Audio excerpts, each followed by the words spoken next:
The Noble Mahāyāna Sūtra, the Wheel of Meditative Concentration. Homage to all Buddhas and bodhisattvas.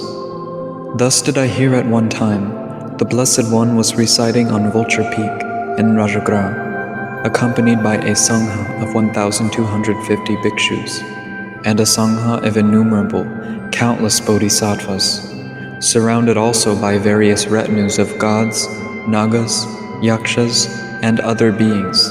He was teaching them the Dharma. At that time, the Blessed One was absorbed in the meditative concentration, called Wheel of Meditative Concentration. Through the power of that meditative concentration, all the Buddha lands shook and were illuminated by a great light. Then, the Bodhisattva youthful Mañjuśrī, who was present in that retinue, rose from his seat and said to the Blessed One, "Blessed One, your absorption in the wheel of meditative concentration is amazing. Shugata, it is truly amazing." The Blessed One asked, "Mañjuśrī, do you know the very limit of reality?" "I know it, Blessed One," replied the Bodhisattva Mañjuśrī. "Mañjuśrī, where is the very limit of reality?" asked the Blessed One.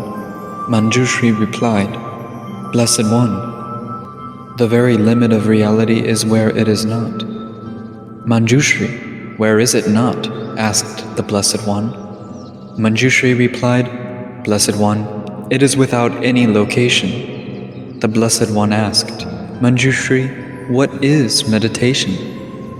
Mañjuśrī replied, "Blessed One, meditation means non-meditation." Then Mañjuśrī asked, "How does the Tathagata teach the Dharma?" "Mañjuśrī," replied the Blessed One, "I teach the Dharma to the effect that forms are undestroyed and unborn. I teach the Dharma to the effect that feelings, perceptions, formations, and consciousnesses are undestroyed and unborn. I turn the wheel of Dharma to the effect that attachment, hatred, and ignorance are undestroyed and unborn. I have taught that in this way no phenomenon whatsoever has been destroyed or produced in the state of unsurpassed, perfect and complete awakening." Then, though he already knew the answer, the Blessed One asked the youthful Mañjuśrī, "Mañjuśrī, do you know the sphere of phenomena?" "I know it if I focus on it," replied Mañjuśrī. The Blessed One asked, "Mañjuśrī, do you know the world that is experienced?" "Blessed One, the world is merely that which is experienced by people who are illusory apparitions. Blessed One, that which is called the world is essentially a non-existent thing." The Blessed One said, "The Tathagata wishes to hear the Dharma. Demonstrate your inspired speech." Mañjuśrī asked, "With what should I begin to demonstrate my inspired speech?" "Begin with the sphere of phenomena, Mañjuśrī," replied the Blessed One. "Blessed One, I do not see any phenomenon that is not the sphere of phenomena. Those who have unfounded pride will be afraid," said the Blessed One.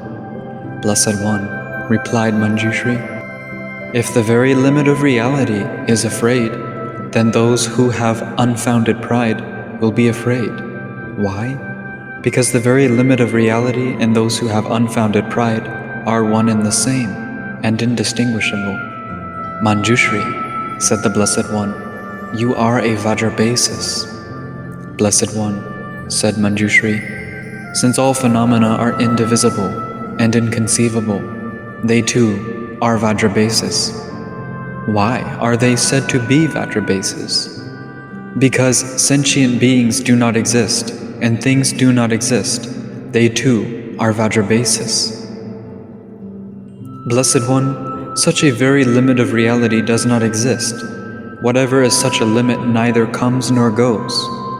"Blessed One, dwelling on the meaning of having such a limit, one meditates on the meaning of the absence of an intrinsic nature, keeps to remote places and abandons distractions. Then Venerable Shariputra said to the Bodhisattva Mañjuśrī, Mañjuśrī, the Dharma you have taught is amazing. Honorable Shariputra, it is not so amazing, replied Mañjuśrī.